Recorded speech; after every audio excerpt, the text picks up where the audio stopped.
Radhe Krishna. RPSC exams की तैयारी करने वाले सभी विद्यार्थियों का मेरे यूट्यूब चैनल पर हार्दिक अभिनंदन, हार्दिक स्वागत। फर्स्ट ग्रेड के सिलेबस में जो अभी नया परिवर्तन हुआ है हिंदी में, उसमें जो भी नया टॉपिक ऐड किया गया उनमें मैंने आपको हिंदी भाषा का उद्भव विकास, उसकी बोलियाँ, देवनागरी लिपि पढ़ा दिया। उसके बाद जो नई कहानियाँ जोड़ी गई उसमें 3 कहानियाँ हैं आपके, कफन, पुरस्कार, यही सच है मन्नू भंडारी की, ये भी मैं पढ़ा चुकी हूँ आपको। अब आज कुछ 2 निबंध इसमें जोड़े गए आपके फर्स्ट ग्रेड के टॉपिक, जो आपका सिलेबस है, नया पाठ्यक्रम है, उसमें 2 निबंध हैं।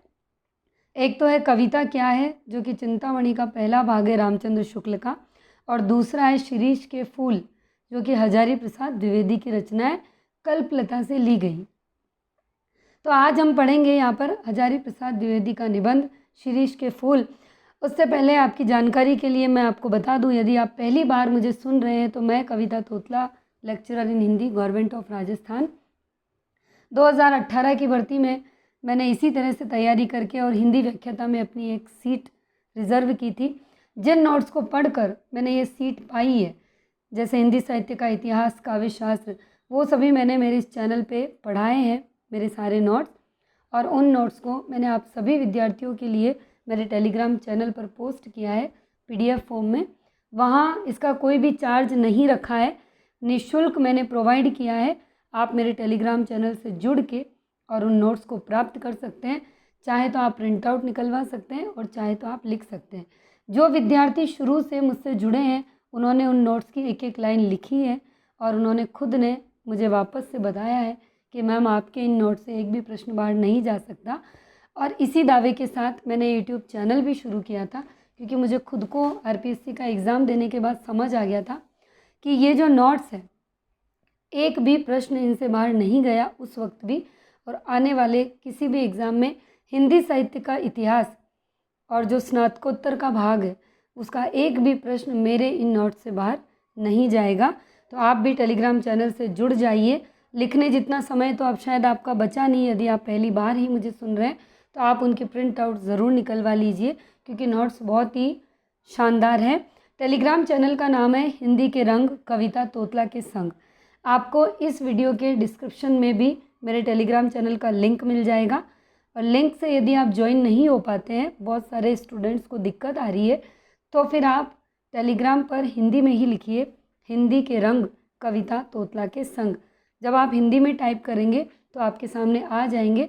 करीब 3400 विद्यार्थी वहाँ पर जुड़े हुए हैं मुझसे, और सभी ने उन नोट्स को प्राप्त किया है फ्री ऑफ कॉस्ट। कोई भी चार्ज उसका नहीं है। अगर आपको लग रहा है कि कुछ ना कुछ चार्ज होगा, ऐसा बिल्कुल नहीं है। तो नया पाठ्यक्रम मैं पूरा करवाने की कोशिश में लगी हूँ। उसमें मैंने बहुत सारे टॉपिक करवा दिए फर्स्ट ग्रेड के। देखिए, सेकंड ग्रेड के स्टूडेंट्स की बहुत ज़्यादा क्वेरी आ रही है कि मैम आप सेकंड ग्रेड के स्टूडेंट्स पे ध्यान क्यों नहीं दे रही हैं, आप केवल फर्स्ट ग्रेड का ही करा रही हैं। तो मैं दोनों पे ध्यान दे रही हूँ, ऐसी बात नहीं है कि मैं सेकंड ग्रेड के विद्यार्थियों पर कोई ध्यान नहीं दे रही हूँ। मैंने दोनों पे ध्यान दिया, इसीलिए मैंने सबसे पहले हिंदी साहित्य का इतिहास करवाया, फिर मैंने काव्य शास्त्र करवाया, फिर उसके बाद बीच बीच में मैंने वीडियोज़ बना के सेकंड ग्रेड के विद्यार्थियों को भी ये बताया कि उनको कैसे तैयारी करनी है अपने फर्स्ट पेपर की, अपने सेकंड पेपर की, और फर्स्ट ग्रेड के विद्यार्थियों को भी। फ़िलहाल अक्टूबर में हमारे सामने अभी यही है कि सेकंड ग्रेड के विद्यार्थियों का फर्स्ट ग्रेड का एग्ज़ाम है। तो थोड़ा सा एक फ़र्ज़ बनता है कि फर्स्ट ग्रेड के विद्यार्थियों की जो परेशानी है उससे मैं जल्दी से दूर कर पाऊँ, ताकि उनको कोई दिक्कत ना हो, क्योंकि उनके पास 2 महीने शेष है। अगस्त में यदि उनका पूरा कोर्स हो जाता है तो उनके लिए एक बार की टाइम हो जाएगा रिवाइज़ करने का, यही मेरी कोशिश है। मैंने सेकंड ग्रेड के भी जितने भी नए टॉपिक अभी जुड़े हैं तो उनमें मैंने कल से ही आपको एक वीडियो तो मैं प्रोवाइड कर ही चुकी हूँ जिसमें कहानी का, तो धीरे धीरे मैं सेकंड ग्रेड के विद्यार्थियों के लिए भी वो सारी चीज़ें लेके आऊँगी जिसकी उनको ज़रूरत है। एक प्रश्न और निकल के आया कि मैम आपने जो ये कहानियाँ पढ़ाई है, कफन, पुरस्कार, या फिर जैसे यही सच है, या सेकंड ग्रेड में जैसे पटाक्षेप नहीं होगा ये वाली, तो क्या आप ये शॉर्ट कहानियाँ पढ़ा रही है? क्योंकि उन विद्यार्थियों का ये कहना है कि उनके पास जैसे कफन कहानी है तो तो वो लॉन्ग में दी हुई है और मैंने जो यहाँ पढ़ाई है वो शॉर्ट में है। देखिए, कहानी का प्रतिरूप बड़ा भी है, छोटा भी है अपने आप में। कफन देखे तो पूरी बुक भी है और उस शॉर्ट टर्म में भी है। मैंने जिसमें पूरा सार आ सके, जहाँ से प्रश्न बन सके, उसी को ध्यान में रखते हुए, और एक अभ्यर्थी कितना पढ़ सकता है इस चीज़ को ध्यान में रखते हुए ही मैंने कफन कहानी को इसको चूज़ किया। पुरस्कार में भी मैंने जिस दिन पढ़ाई थी उस दिन कहा था कि ये कहानी हो सकता है आपको छोटी लगे, लेकिन सार गर्भित सारी चीज़ें इसमें आ गई थी। पर यदि आपके पास लंबी है थोड़ी और बड़ी है तो आप आराम से उसे पढ़ लीजिए, कोई दिक्कत नहीं है। मैंने नोट्स बनाने का तरीका आपको सिखा दिया, आप आराम से अगर आपके पास भी है तो उसको पढ़ के और नोट्स बना सकते हैं।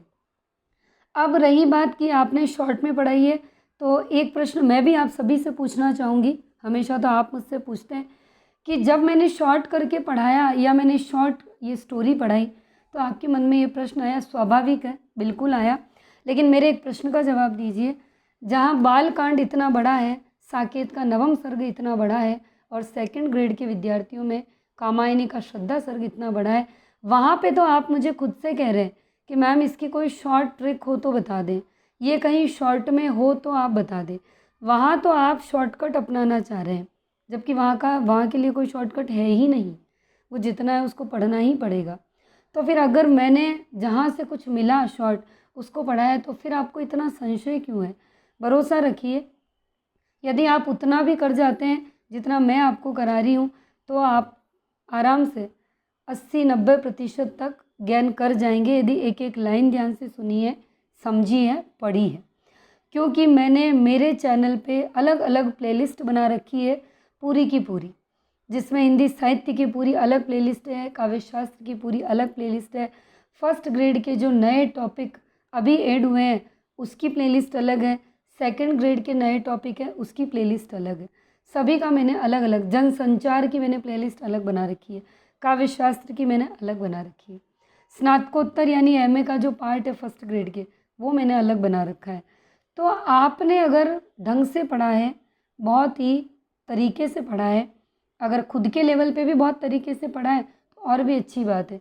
क्योंकि हकीकत ये है कि कोई भी यूट्यूब चैनल हो या कोई भी कोचिंग संस्थान हो, वो कभी भी आपका सिलेक्शन पूरा नहीं करवा सकते। आपका सिलेक्शन एक ही चीज़ कराती है, वो है आपका स्वाध्याय। आप किस गति से, किस तरीके से अपने आप को उसमें डालकर, उसमें घुसकर पढ़ रहे हैं, वही आपका सिलेक्शन कराती है। मैं यहाँ पढ़ा रही हूँ, कोई और आपको पढ़ा रहा है, किसी कोचिंग में आप जा रहे हैं, हम लोग सिर्फ आपके लिए एक माध्यम है जो आपको अनुशासित जीवन जीना सिखा रही है, जो आपको मैटर प्रोवाइड करवा रहे हैं और जो आपको एक तरीका बता रहे हैं। बाकी उस पर चलना आपका काम है, आप कैसे चलते हैं, कैसे वहाँ तक पहुँचते हैं।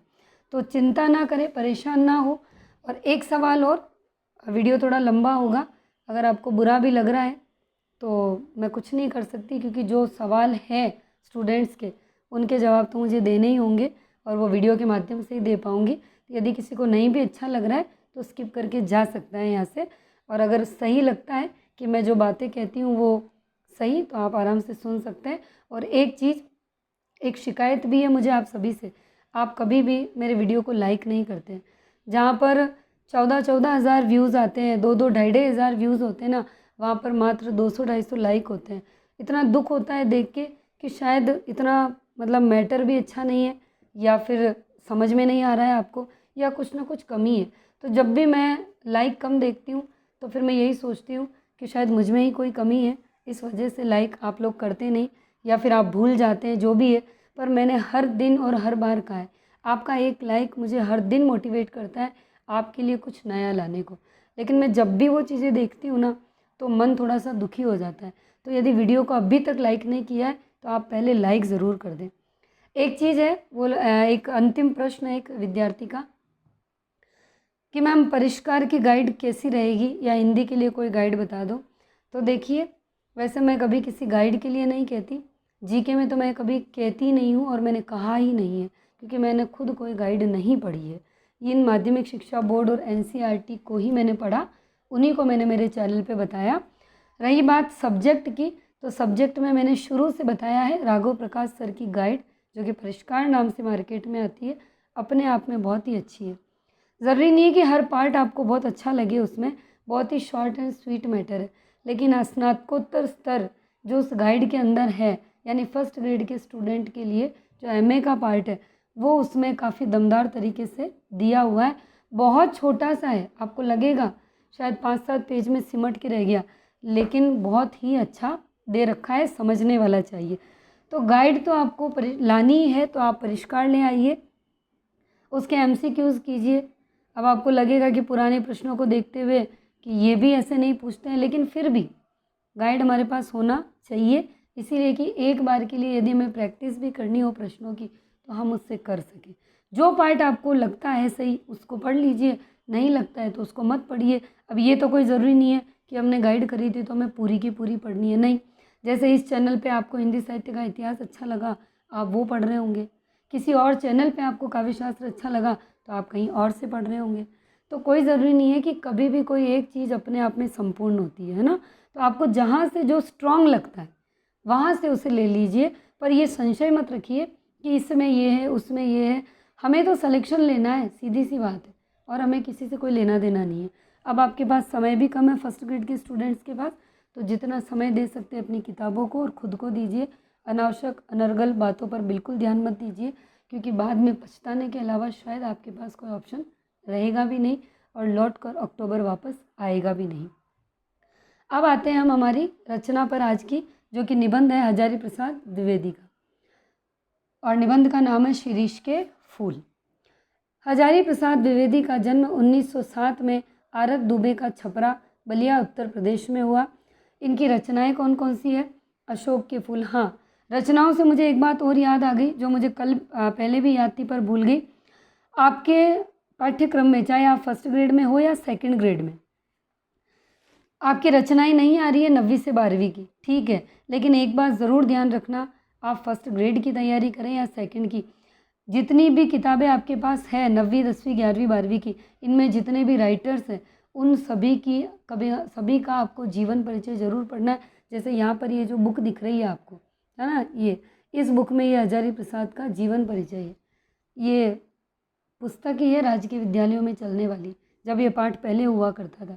तो इसी तरीके से आपको रचना, अंदर की कहानी ये नहीं पढ़नी है क्योंकि वो आपके पाठ्यक्रम में हटा दिया गया है ना, लेकिन आप इन सभी राइटर्स का जीवन परिचय ज़रूर पढ़ेंगे, क्योंकि ये जीवन परिचय आपके लिए बहुत ज़रूरी है। हिंदी साहित्य के इतिहास के प्रश्न या फिर रचनाओं से रिलेटेड जो भी प्रश्न आएंगे, राइटर से रिलेटेड, वो कॉन्सेप्ट आपके इनसे ही क्लियर होंगे, तो आप ये ज़रूर करें। अशोक के फूल, कल्पलता, विचार और वितर्क, कुटज, विचार प्रवाह, आलोक पर्व, प्राचीन भारत के कलात्मक विनोद, इनका निबंध संग्रह, बाणभट्ट की आत्मकथा, चारु चंद्रलेख, पुनर्नवा, अनामदास का पोथा, ये सब क्या है? इनके उपन्यास है। आगे है सूर, साहित्य कबीर, मध्यकालीन बौद्ध का स्वरूप, नाथ संप्रदाय, कालिदास की लालित्य योजना, हिंदी साहित्य का आदिकाल, हिंदी साहित्य की भूमिका, हिंदी साहित्य का उद्भव और विकास, ये इनके मुख्य ग्रंथ है। मेन ये आलोचना और साहित्य इतिहास है। संदेश रासक, पृथ्वीराज रासो, नाथ सिद्धों की बाणियाँ, इन ग्रंथों का इन्होंने संपादन किया। विश्व भारती शांति निकेतन में एक पत्रिका का इन्होंने संपादन किया। ठीक है, आगे देखते हैं। अब इन्हें कौन कौन से पुरस्कार मिले, कैसे क्या रहा इनके जीवन काल में, वो देखेंगे। साहित्य अकादमी किस पर मिला? आलोक पर्व पर, यानी कि इनको आलोक पर्व, इनकी एक रचना है, इस पर हजारी प्रसाद द्विवेदी को साहित्य अकादमी पुरस्कार मिला और भारत सरकार के द्वारा पद्म भूषण लखनऊ विश्वविद्यालय द्वारा डी.लिट की उपाधि इनको दी गई। अब इनकी मृत्यु हुई है 1979 में, दिल्ली में हुई है। अब देखिए, ये कथन है जो कि इनका है और अक्सर कथन परीक्षा में हमेशा पूछे जाते हैं। हम कितनी बड़ी बड़ी गाइड पढ़ लेते हैं, कितने ही बड़े बड़े नोट्स पढ़ लेते हैं, लेकिन जब कभी कोई कथन आता है तो हमें लगता है कि यार ये कहाँ से दिया है, तो वह इन्हीं किताबों से दिया होता है। ये छोटी छोटी चीज़ें होती है जो अक्सर हम स्किप कर जाते हैं। इसीलिए मैंने कहा है कि आप 9वीं 10वीं 11वीं 12वीं की जो हिंदी की किताबें, अंतरा, अंतराल, क्षितिज, कृतिका, इनको पढ़ें, इनके अंदर की ज़्यादा डिटेल नहीं पर जीवन परिचय ज़रूर पढ़ के जाए, और ऐसा कोई कोटेशन आए तो उसे आप अपने नोट्स में ज़रूर लिखें। अब हजारी प्रसाद द्विवेदी कहते हैं, मैं साहित्य को मनुष्य की दृष्टि से देखने का पक्षपाती हूँ, जो वाग्जाल मनुष्य को दुर्गति, हीनता और परमुखापेक्षिता से बचा न सके, जो उसकी आत्मा को तेजोदीप्त न बना सके, जो उसके हृदय को पर दुख कातर और संवेदनशील न बना सके, उसे साहित्य कहने में मुझे संकोच होता है। यह कथन किसका है? हजारी प्रसाद द्विवेदी का। 2018 में जो अभी फर्स्ट ग्रेड का एग्ज़ाम हुआ, उसमें 2 से 3 ऐसी परिभाषाएं या ऐसे कह सकते हैं कथन पूछे गए कि ये किसके हैं। पेपर उठा के ज़रूर देखिएगा। तो कथन जहाँ से भी पूछे जाते हैं, कथनों से 2 या 3 प्रश्न हमेशा आते हैं, इसीलिए लिख लें इनको। आगे देखिए, आचार्य हजारी प्रसाद द्विवेदी का साहित्य कर्म भारतवर्ष के सांस्कृतिक इतिहास की रचनात्मक परिणति है। हिंदी, संस्कृत, प्राकृत, अपभ्रंश, बांग्ला आदि भाषाओं और उनके साहित्य के साथ इतिहास, संस्कृति, धर्म, दर्शन और आधुनिक ज्ञान विज्ञान की व्यापकता व गहनता में पेट कर उनका अगाध पांडित्य नवीन मानवतावादी सर्जना और आलोचना की क्षमता लेकर प्रकट हुआ है। वे ज्ञान को बोध और पांडित्य की सहृदयता में ढालकर एक ऐसा रचना संसार हमारे सामने उपस्थित करते हैं जो विचार की तेजस्विता, कथन के लालित्य और बंध की शास्त्रीयता। देखिए, मैं आपको इसमें एक चीज़ बताना चाहती हूँ। पुराना पेपर उठाइएगा, उसमें देखिएगा, कभी कभी राइटर्स के बारे में उसके अंदर से भी पूछ लिया जाता है। तब ये जो मैटर है ना, इन्हीं में से 4 लाइन बनाती है आरपीएससी और कहती है कि कौन सा सत्य है, कौन सा असत्य है। तो आपको ये पता होना चाहिए कि इन्होंने जो लिखा है, किन भाषाओं का प्रयोग किया है, क्या इनकी प्रकृति रही थी, किन टॉपिक्स पर इन्होंने लिखा है। तो ये आपको ध्यान में रखना है पढ़ते वक्त। इस प्रकार इनमें एक साथ कबीर, रविंद्रनाथ और तुलसी एकाकार उठते हैं। अब ये लाइन अगर परीक्षा में आ जाए, इसे लिख लेना कि एक साथ कबीर, रविंद्रनाथ और तुलसी किस रचनाकार में एकाकार हो उठते हैं। या फिर प्रश्न ऐसे भी पूछा जा सकता है कि एक साथ कबीर, रविंद्रनाथ और तुलसी एकाकार हो उठते हैं। यह कथन हिंदी के किस रचनाकार के लिए कहा गया? तो यहाँ पर आपका आंसर होगा हजारी प्रसाद द्विवेदी के लिए। यही चीज़ मैं समझाना चाह रही थी कि आपको ऐसे प्रश्न भी पूछे जा सकते हैं, इसीलिए आपको जीवन परिचय पढ़ना है। उम्मीद करती हूँ आपको मेरी बात समझ में आ गई होगी। वीडियो को लाइक ज़रूर कीजिए, कुछ भी समय नहीं लगता है, 1 सेकंड भी नहीं लगता है। आगे बढ़ूँगी उससे पहले लाइक कर दीजिए, फिर मैं आगे चलती हूँ। इसके बाद उससे जो प्राण धारा फूटती है वह लोकधर्मी रोमांटिक धारा है, जो उनके उच्च कृतित्व को सहज ग्राह्य बनाए रखती है। उनकी सांस्कृतिक दृष्टि जबरदस्त है। उसमें इस बात पर विशेष बल है कि भारतीय संस्कृति किसी एक जाति की देन नहीं, बल्कि समय समय पर उसकी मूल चेतना विराट मानवतावाद है, जिसके संस्पर्श से कला और साहित्य ही नहीं, यह संपूर्ण जीवन ही सौंदर्य और आनंद से परिपूर्ण हो उठता है। देखिए, ये जो आपको दिख रहा है ना यहाँ पे, ये आरोह पुस्तक है। अभी ये रचना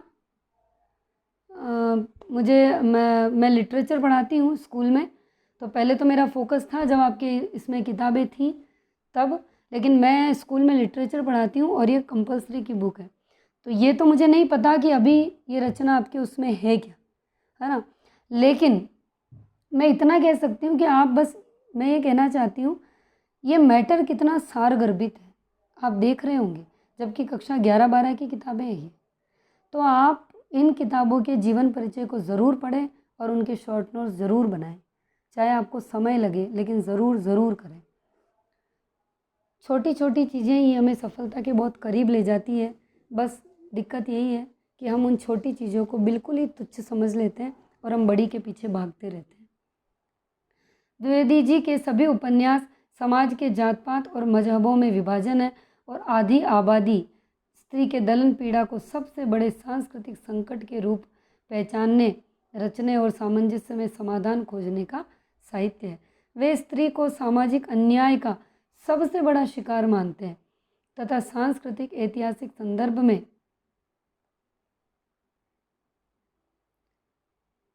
उसकी पीड़ा का गहरा विश्लेषण करते हुए सरस श्रद्धा के साथ उसकी महिमा प्रतिष्ठित करते हैं।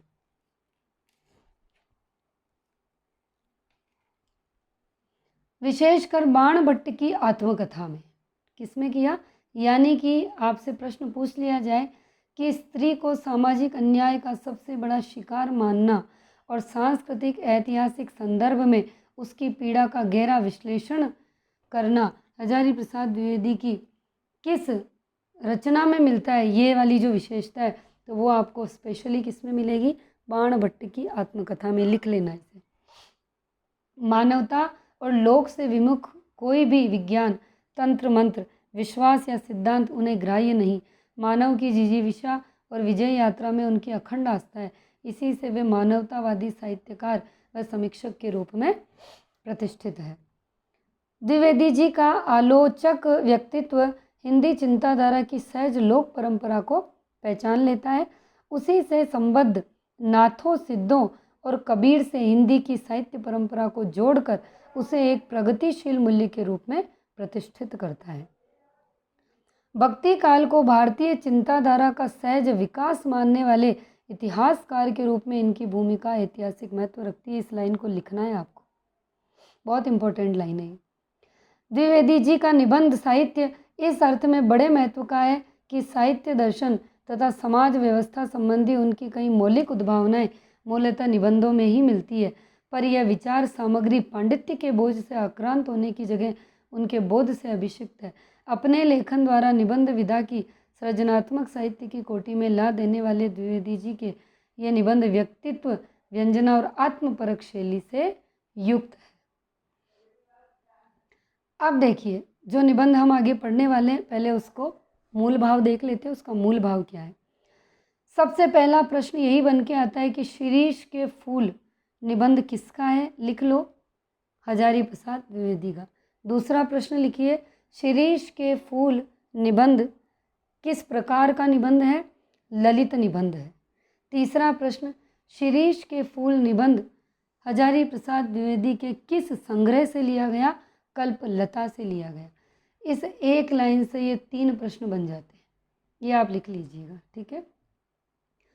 इसमें लेखक आंधी, लू और गर्मी की प्रचंडता में भी अवधूत की तरह अविचल होकर कोमल पुष्पों का सौंदर्य बिखेर रहे शिरीष के माध्यम से मनुष्य की अजेय जिजीविषा और तुमुल कोलाहल कलह के बीच धैर्यपूर्वक लोक के साथ चिंतारत कर्तव्यशील बने रहने को महान मानवीय मूल्य के रूप में स्थापित करता है। ये लाइन आपको लिख लेनी है, बहुत ही इम्पोर्टेंट है। ऐसी भावधारा में बहते हुए उसे देह बल के ऊपर आत्मबल का महत्व सिद्ध करने वाली इतिहास विभूति गांधी जी की याद हो आती है तो वह गांधीवादी मूल्यों के अभाव की पीड़ा से भी कसमसा उठता है।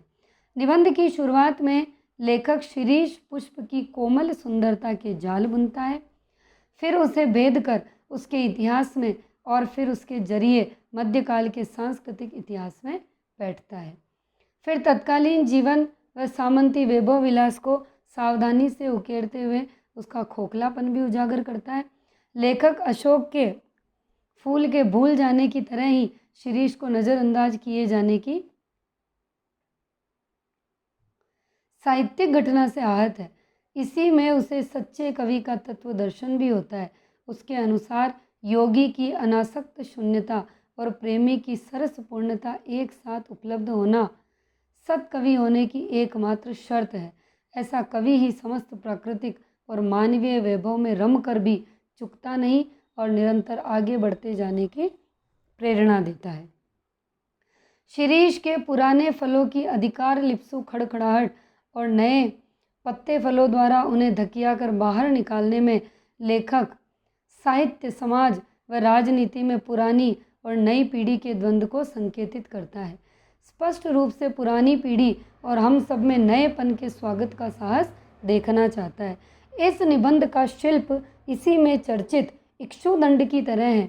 सांस्कृतिक संदर्भों व शब्दावली की भड़कीली खोल के भीतर सहज भावधारा के मधुर रस से युक्त यह हर तरह से आस्वाद्य और प्रयोजनीय है। इस प्रकार लेखक के प्रतिनिधि निबंधों में से क्या है, ये एक है।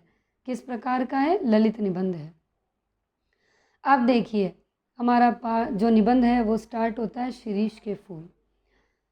जहाँ बैठ के यह लेख लिख रहा हूँ उसके आगे पीछे दाएं बाएं शिरीष के अनेक पेड़ हैं। बहुत ध्यान से पढ़िए, आराम से पढ़िए। देखिए वीडियो बड़े बनेंगे, आपको बहुत पेशेंस रखना होगा क्योंकि आप खुद से पढ़ेंगे तो भी आपको समय लगेगा। यहाँ मैं इम्पोर्टेंट लाइन आपको बताती जाऊँगी तो आपके शॉर्ट नोट्स बनते जाएंगे। सबसे पहला ये है कि लेखक लेख लिख रहा था तो किन पेड़ों के आसपास बैठ के, शिरीष के।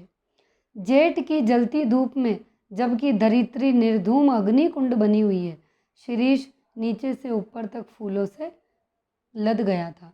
कम फूल इस प्रकार की गर्मी में फूल सकने की हिम्मत करते हैं। कर्णिकार और आरगवद, ये किसे कहते हैं, अमलतास को। कर्णिकार और अमलतास की बात मैं भूल नहीं रहा हूँ, वे भी आसपास बहुत है, लेकिन शिरीष के साथ आरगवद की तुलना नहीं की जा सकती है। वह 15-20 दिन के लिए फूलता है। कौन, आरगवद, यानी अमलतास का जो पौधा है, जो फूल है, वो 15-20 दिन के लिए फूलता है और वसंत ऋतु के पलाश की भांति, वो भी केवल वसंत ऋतु के पलाश की भांति। लिख लेना इसको।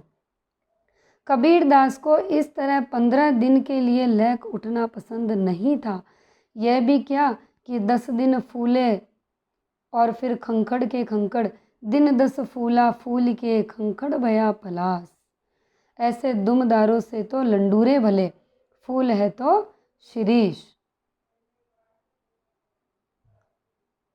वसंत के आगमन के साथ लहक उठता है और आषाढ़ तक जो निश्चित रूप से मस्त बना रहता है। मन रम गया तो भरे बादों में भी निर्घात फूलता रहता है। कौन, शिरीष का फूल।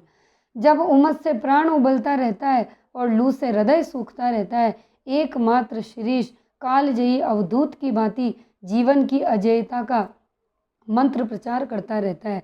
यहाँ पर दूसरा प्रश्न बनता है, कालजयी अवधूत किसे कहा गया है, तो शिरीष के फूल को कालजयी अवधूत कहा गया है। लिख लीजिए।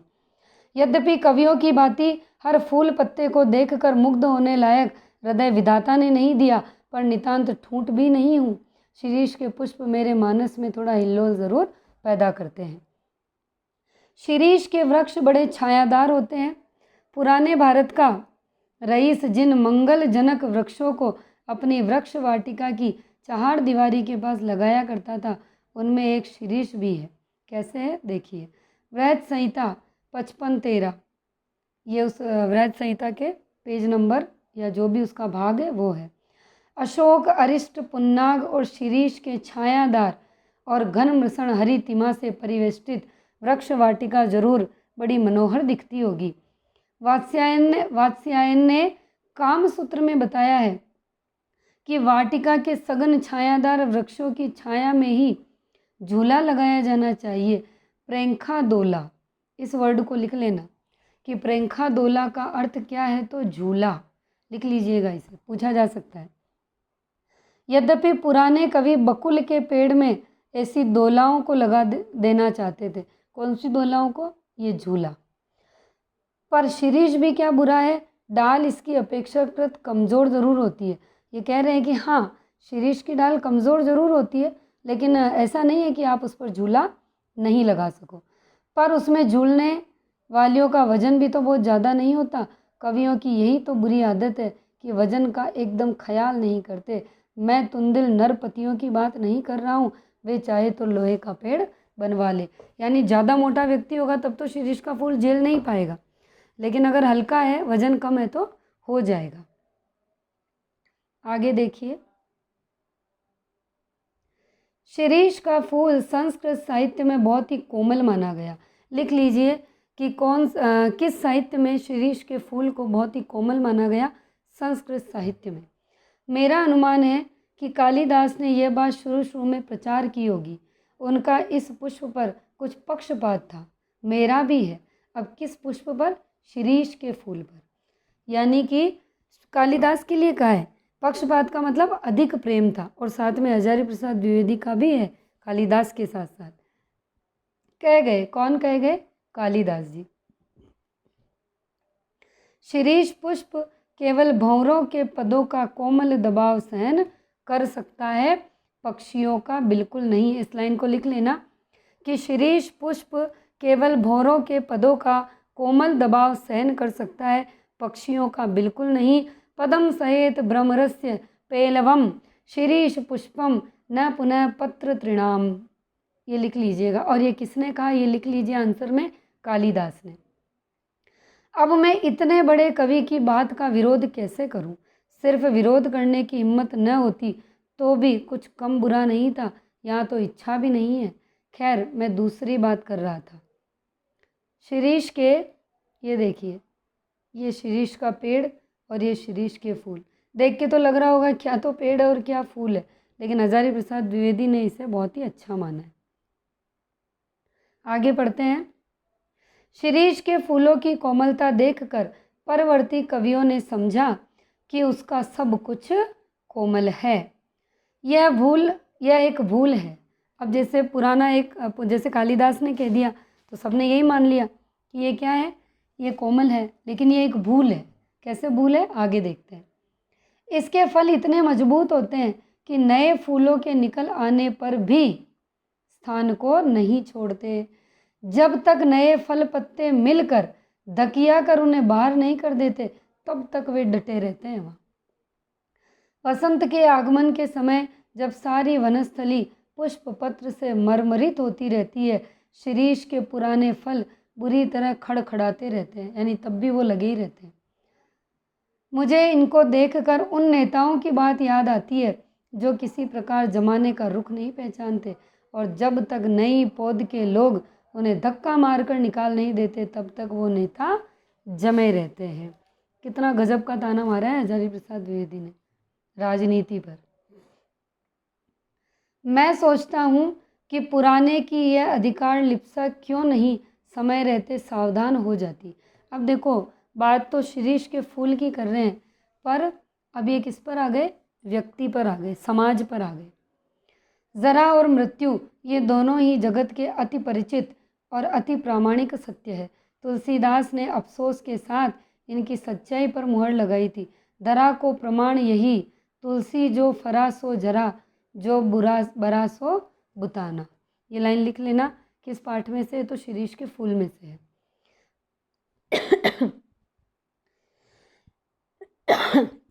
सॉरी। मैं शिरीष के फूलों को देखकर कहता हूँ कि क्यों नहीं फलते ही समझ लेते बाबा कि झड़ना निश्चित है। सुनता कौन है। महाकाल देवता सपासप कोड़े चला रहे हैं, जीर्ण और दुर्बल झड़ रहे हैं। जिनमें प्राण कण थोड़ा भी उधर्वमुखी है, वे टिक जाते हैं। दुरंत प्राण धारा, सर्वव्यापक कालाग्नि का संघर्ष निरंतर चल रहा। मूर्ख समझते हैं कि जहाँ बने हैं वहीं देर तक बने रहें तो काल देवता की आंख बचा जाएंगे। भोले हैं वे। हिलते डुलते रहो, स्थान बदलते रहो, आगे की ओर मुंह किए रहो तो कोड़े की मार से बच भी सकते हो, जमे की मरे।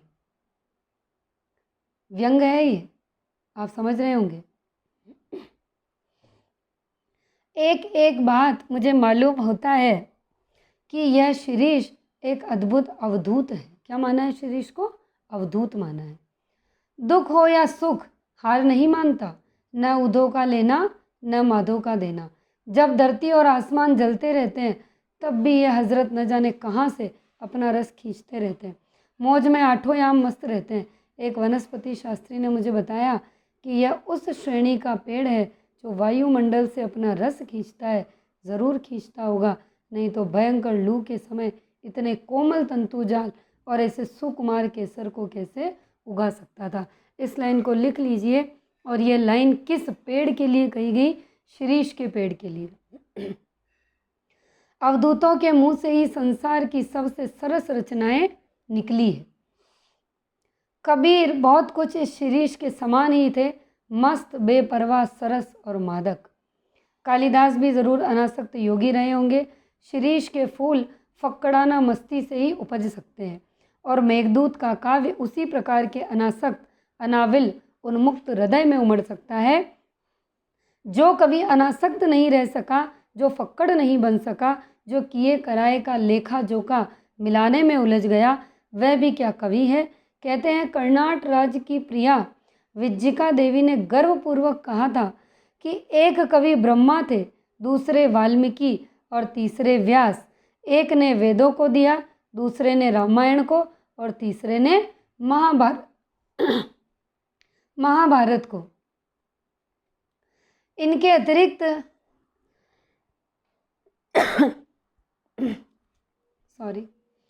इनके अतिरिक्त और कोई यदि कवि होने का दावा करे तो मैं कर्नाट राज्य की प्यारी रानी उसके सिर पर अपना बायां चरण रखती हूँ। इस लाइन को लिख लेना और साथ में उत्तर भी लिख लेना। ये किसकी है? यह कथन किसका है? विज्जिका देवी। ठीक है।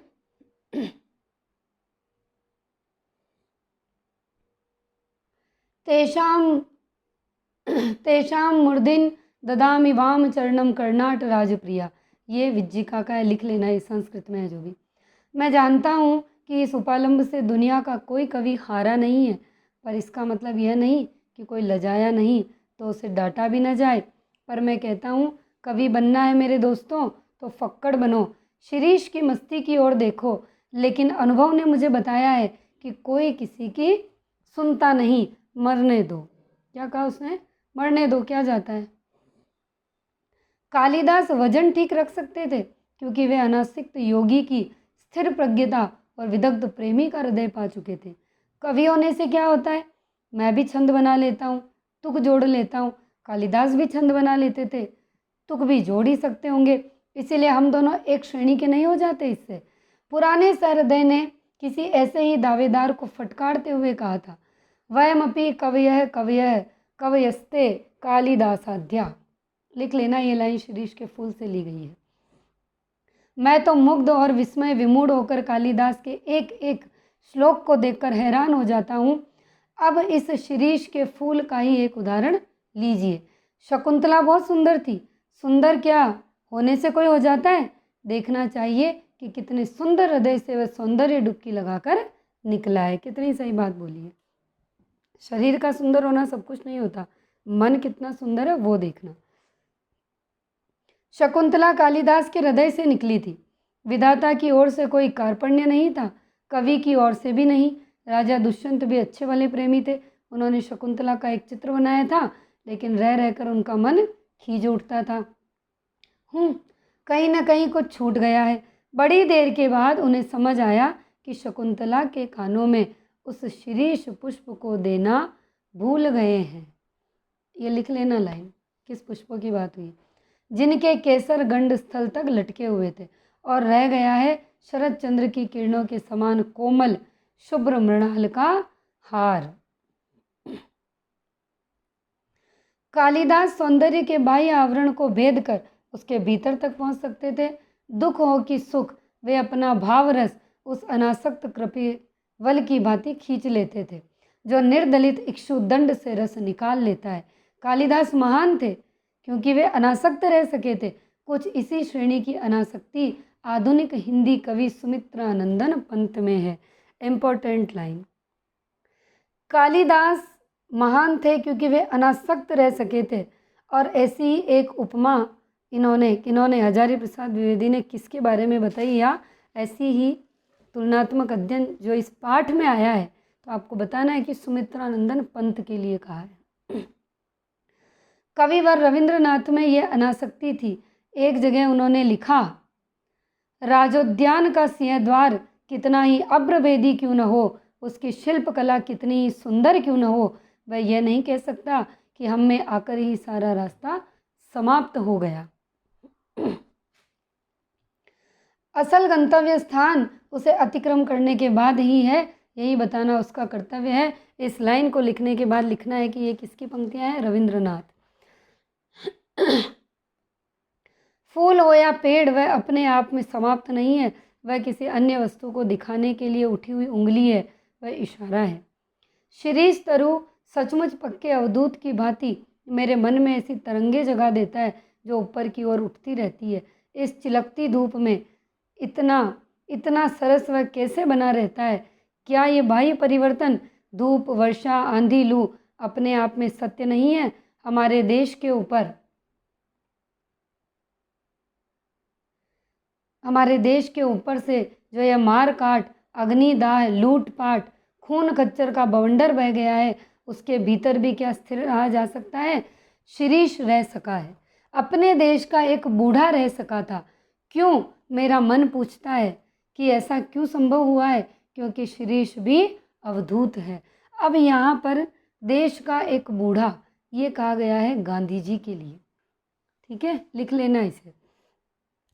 शिरीष को भी अवधूत की उपमा दी है और गांधी को भी इन्होंने क्या कहा? अवधूत कहा। शिरीष वायुमंडल से रस खींचकर इतना कोमल और इतना कठोर है, और गांधी भी वायुमंडल से रस खींचकर इतना कोमल और इतना कठोर हो सका था। मैं जब जब शिरीष की ओर देखता हूँ तब तब हुक उठती है, हाय वह अवधूत आज कहाँ है? और ये लास्ट प्रश्न लिख लीजिए, हाय वह अवधूत आज कहाँ है? किसके लिए कहा गया? महात्मा गांधी के लिए कहा गया। ये आपका पाठ हो चुका है पूरा। ठीक है, ये तो प्रश्न जो स्टूडेंट्स के लिए है उन्हीं के लिए है।